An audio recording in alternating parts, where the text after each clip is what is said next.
जय श्री राम। नमस्कार दोस्तों, कैसे हैं आप सब लोग। तो आज की कहानी है प्रेत आत्मा। तो कहानी शुरू होती है। प्रेत आत्मा। रास्ता जो अब पूरी तरह से खाली है, उसके पास जो पीपल का बड़ा पेड़ है, उस पेड़ के नीचे एक इंसान सो रहा है। शायद वो दोपहर से वहाँ सो रहा है। इंसान के कपड़े चुगली कर रहे हैं कि वो इस प्रदेश का नहीं है, कहीं दूर से वो आया है। वो राहगीर है जो दर बदर भटकता रहता है। भटकना उसकी नियति है। काफ़ी अकेला भी है वो। उसके बैग में कुछ किताबें रखी है, किताबें जिन्हें बेच वो अपना गुजारा करता है। खाली सड़क पर कोई भी नहीं दिख रहा है। शाम का धुंधलका बढ़ता जा रहा है। सब तरफ छाता हुआ वो धुंधलका वो इंसान देख रहा था। इंसान ने आंखें खोली और वो सब तरफ ठीक से देखने लगा। न जाने कितनी देर हो गई थी उसे वहाँ सोते हुए। इंसान ने अपनी बैग उठाई तो ये क्या, बैग तो पूरी तरह से खाली थी। लेकिन ये कैसे हो सकता है? भला किताबें कौन चुराएगा? अगर किसी को फोकट में दो तो भी कोई ना पढ़े। ये सब सोचते हुए वो पेड़ से नीचे जो बैठा था तो उठ गया और खाली रास्ते पर चलने लगा। अंधेरा नहीं हुआ था, पर वो होने की फिराक में था। अंधेरा होने से पहले उसे गांव में जाना था। इंसान 10 कदम ही सड़क पर चला था कि उतने में कुछ लोग उस सड़क पर सामने से भागते हुए आ रहे थे। सब लोगों ने धोती कुर्ती और गांधी टोपी पहनी थी।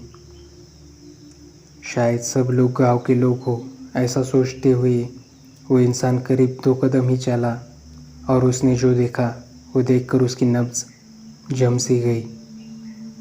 वो आंखें फाड़ी सामने का दृश्य देखे जा रहा था। धोती पहने सब लोग अचानक से जलने लगे। उनके आग की लपटों से भरे जलते शरीर उसकी तरफ ही भागे आ रहे थे। इंसान को कुछ भी समझ में नहीं आया कि वो अब क्या करे।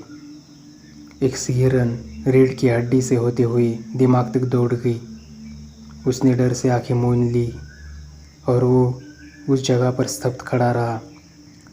उसने थोड़ी देर बाद जब आंखें खोली तो पूरा माहौल बिल्कुल शांत था। उसे आगे जाना ठीक नहीं लगा तो वो फिर पीपल के पेड़ के नीचे आकर बैठ गया। जैसे ही वो पीपल के पास आया, उसी वक्त पेड़ के ऊपर किसी टहनी पर पत्तों के झुरमुट के बीच एक आवाज़ गूंजने लगी। हा हा हा हा हा हा हा। उसने चौंक कर ऊपर देखा। जो लोग अभी थोड़ी देर पहले खाली सड़क पर आग की लपटें लिए भागे जा रहे थे, वो सभी पीपल की बड़ी बड़ी टहनियों से उल्टे लटके थे। बेताल की तरह वो उल्टे लटके थे। इंसान समझ गया कि उनमें से अभी कोई भी जिंदा नहीं है। ये सब प्रेत योनि में फंसे श्रापित जीव है। उसने देखा कि वो सब उल्टे लटके हुए हैं और सबके हाथों में किताबें हैं। ये सारी किताबें जो प्रेत पढ़ रहे हैं, वो किताबें इंसान के बैग से उन्होंने चुरा ली है। किताबें पढ़ते हुए हा हा हा हा हा जैसी आवाज़ें उनके गलों से निकल रही है। वहाँ रुकना उसके लिए ठीक नहीं है। ये जो भी है, जैसे भी है तो प्रेतात्मा ही ना। सोचते हुए इंसान वहाँ से निकल गया। सुबह इंसान गांव में आया तो उसने कल वाली बात सबको बता दी। तो गांव के लोगों ने उसे कहा कि वो अब अपनी किताबें भूल जाए। वो सारी प्रेत आत्माएँ करीब 100 साल पुरानी है। पहले यानी अंग्रेज़ों के वक्त में वहाँ जहाँ आज पीपल का पेड़ है, ठीक उसी जगह एक नगर वाचनालय हुआ करता था। यहाँ के शासक माइकल ने वाचनालय को आग लगा दी। यहाँ एक क्रांतिकारी छुपा था। इसलिए उसने आग लगा दी थी। पर अंदर बहुत से आम लोग भी थे जो शांति से किताबें पढ़ रहे थे। वो सारे लोग जल गए। बीतते समय के साथ वो प्रेत कभी कभार शाम को नज़र आने लगी। किसी ने वहाँ पीपल का पेड़ लगाया तो सब अब उस पेड़ पर उल्टे लटके रहते हैं। एक गाँव वाला जानकारी देते हुए रुक गया। उसने सांस ली और आगे कहा, वो पेड़ पर रहते हैं और हम सब गाँव में। माइकल ने वाचनालय के बाद ये पूरा गांव भी जला दिया था। इंसान भय से उनकी तरफ देख रहा था।